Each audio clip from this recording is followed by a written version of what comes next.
बिस्मिल्लाहिर्रहमानिर्रहीम। यहाँ पर इमाम हुसैन के बड़े बेटे अली अकबर शहीद,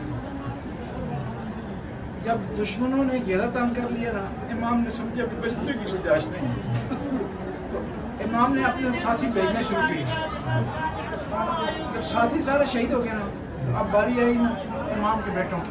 अली अकबर सबसे पहले, जो आदमी इमाम से आता था इजाजत लेने के लिए इमाम उससे रोकते थे, लेकिन अली अकबर को नहीं रोकते। और जब अली अकबर रवाना हो रहा था ना, दुआ के लिए हाथ उठाए, और जो अली अकबर था इमाम हुसैन के नाना की हमशक्ल थी, क्योंकि इमाम हुसैन जब पैगंबर पाक दुनिया से वसाल फरमाया ना, उन्होंने 7 साल की उम्र थी, अपने नाना को देखा था ना। जब अली अकबर की पैदाइश हुई ना, तो क्या हुआ, अली अकबर की पैदाइश हुई तो देखा, कहा कि मेरे नाना की हमशक्ल है। और जब भी इमाम हुसैन को अपने नाना की ज़ियारत कर तड़प होती थी ना, अली अकबर को सामने ला कर देखते थे। तो जब अली अकबर जा रहे थे तो इमाम ने कहा, अल्लाहुम्मा अशहदु अला हाउलाइल उम्मा कद बरज़ अलैहिम गुलाम अशबहु बिरसूलिक व इज़ा अशतक़त ज़ियारत रसूलिक गुज़रना अलैह, कि खुदाया तू गवाह रहना, जब मुझे हुसैन को अपने नाना की ज़ियारत का इश्तियाक होता तो मैं अली अकबर को देखता था। मेरे नाना की अमानत अभी रवाना कर रहा हूँ। कहते हैं कि अली अकबर रवाना हुए मैदान की तरफ। अब थोड़ी देर बाद जब प्यास लगी वापस आए, पीने से प्यासे नहीं, तो आए आकर के कहा, या अबता हल लका मिनल माए सबील, बाबा थोड़ा सा पानी मिल जाएगा। इमाम हुसैन नहीं बोले, पानी नहीं था इमाम हुसैन के पास। अपनी ज़बान निकाली, अली अकबर के मुंह पर रखी। अली अकबर घबरा कर पीछे हटे, कहा बाबा जान अफसोस है, काश के मैं आपसे पानी ना मांगता, आपकी ज़बान तो मेरी ज़बान से ज़्यादा खुश्क है। अब क्या हुआ, अली अकबर पीछे हटे और इमाम हुसैन ने दुआ दी। एक दफ़ा मैदान की तरफ रवाना हुए, एक दफ़ा एक बड़ा पहलवान अली अकबर के सामने आ गया। इमाम का चेहरे का रंग जर्द हो गया। उम्मे लैला देख रही थी इमाम हुसैन को, इमाम हुसैन अली अकबर को देख रहे। उम्मे लैला माँ थी अली अकबर, आवाज़ दी, ए मौला हुसैन क्या अली अकबर के लिए मुश्किल पेश आ गई?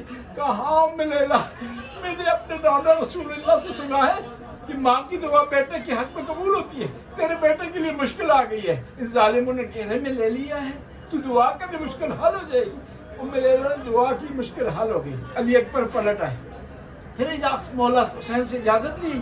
तीसरी दफ़ा अब मैदान की तरफ रवाना हुए, इमाम हुसैन पीछे चलना शुरू कर दिए। जब अली अकबर को चलने की आवाज़ आई ना, पीछे मुड़कर बैठे देखा, कहा बाबा आप आगे सब्र नहीं कर सकते। कहा अली अकबर बेटा, काश के तेरा जो बेटा जवान बेटा तेरी तरह होता तो तुझे पता होता क्या बेटे को मौत की तरफ रवाना करना बड़ा मुश्किल है।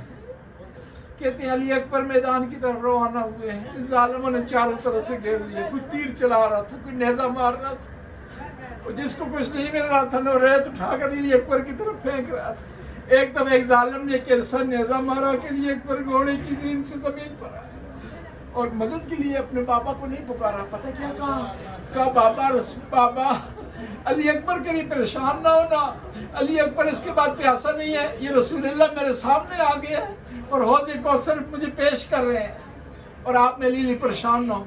कहते हैं इमाम हुसैन दौड़े, एक दफ़ा गिरे, फिर उठे, फिर गिरे, उठे और आखिरी दफ़ा नहीं उठ सके।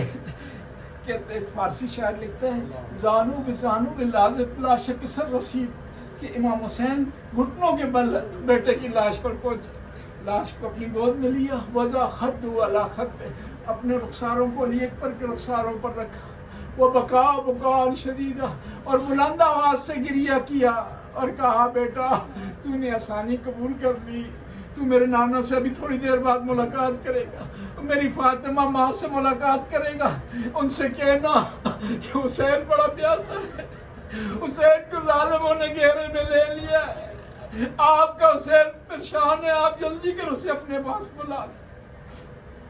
अब इमाम ने देखा कि अली अकबर अपने सीने पर हाथ रखा हुआ है। इमाम ने पूछा अली अकबर बेटा ये क्या है?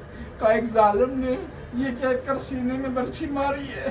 कहने लगा मैंने सुना है कि हुसैन बड़ा साबर है, आज जब बेटे के सीने से बर्छी निकालेगा तो पता चलेगा इसका सब्र कितना है। कहते हैं इमाम ने क्या किया, अली अकबर का हाथ उठाया, हटाने के बाद आवाज़ दी है اے میرے جد امجد ابراہیم آئے میدان کربلا میں، میرا اسماعیل زمین پر لیٹا ہوا ہے، اس کی آنکھوں پر پٹی نہیں بندھی ہوئی، اس کے پاؤں ہاتھ نہیں بندھے ہوئے، اور میری آنکھوں پر پٹی نہیں بندھی ہوئی. کہتے ہیں امام نے برچھی کو کھینچا، علی اکبر کے کلیجہ برچھی کے ساتھ پایا.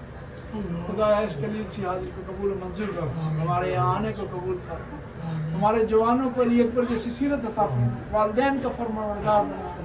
خدایا ہمارے جوانوں کو گناہوں سے بچنے کی توفیق عطا فرما، خدایا ہمیں قربانی دینے کی توفیق عطا فرما، آل بیت کی محبت میں خدایا اضافہ فرما، ان مقامات پر بار بار آنے کی توفیق عطا فرما. خدایا ان مقامات پر ہمیں غلطیوں سے معاف فرما، اس سفر میں غلطی ہوئی معاف فرما، زیارت میں غلطی ہوئی معاف فرما. یا اللہ بزرگ ہستیوں کی جگہ ہے، عظیم ہستیاں، طہارت اور پاکیزہ ہستیوں کی جگہ ہے، اگر ہم میں کوتاہی اسے خدا معاف فرما، ہمارے دل کو پاک قرار دے، گناہوں سے پاک قرار دے، بغض و کینے سے پاک قرار دے، ہمیں غیبت سے محفوظ فرما، جھوٹ بولنے سے محفوظ فرما. خدایا آل بیت علیہ السلام کی شفاعت نصیب فرما، مولا امام حسین اور ان کے جد امجد رسول اللہ کی شفاعت نصیب فرما. یا اللہ تو غفور رحیم، رحم کرنے والے، کرم کرنے والے، یہ پاک جگہ ہے، مقدس جگہ ہے، یہاں فرشتے حاضری دیتے ہیں. خدایا ہماری حاضری کو بھی اس ناچیز سے حاضری کو قبول و منظور فرما. جن لوگوں نے دعاؤں کے لیے کہا ان کی دعاؤں کو مستجاب فرما، جو اس سفر پر آنا چاہتے تھے نہیں آ سکے انہیں بھی آنے کی توفیق عطا فرما.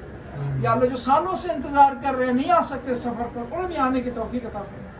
یا اللہ تو غفور رحیم، ہماری اس عبادت کا، اس ریاضت کا، اس زیارت کا ثواب ہمارے مرحومین کے نام اعمال میں درج فرما. خدایا اس کا ثواب ان مرحومین کے نام اعمال میں درج فرما جن کے لیے کوئی دعا کرنے والا نہیں ہے، جن کے لیے کوئی فاتحہ پڑھنے والا نہیں ہے. یا اللہ تو غفور رحیم، رحم کرنے والا ہے، کرم کرنے والا ہے، ہمیں امام مہدی کے لشکر میں شمار فرما. ربنا آتنا فی الدنیا حسنہ وفی الآخرۃ حسنہ وقنا عذاب النار. آخر میں اپنے مرحومین مرحومات کے لیے الفاتحہ مع الاخلاص والصلوات. اللهم صل على محمد. بسم الله الرحمن الرحيم. الحمد لله رب العالمين الرحمن الرحيم مالك يوم الدين إياك نعبد وإياك نستعين اهدنا الصراط المستقيم صراط الذين أنعمت عليهم غير المغضوب عليهم ولا الضالين. بسم الله الرحمن الرحيم. قل هو الله أحد الله الصمد لم يلد ولم يولد ولم يكن. اللهم صل على محمد.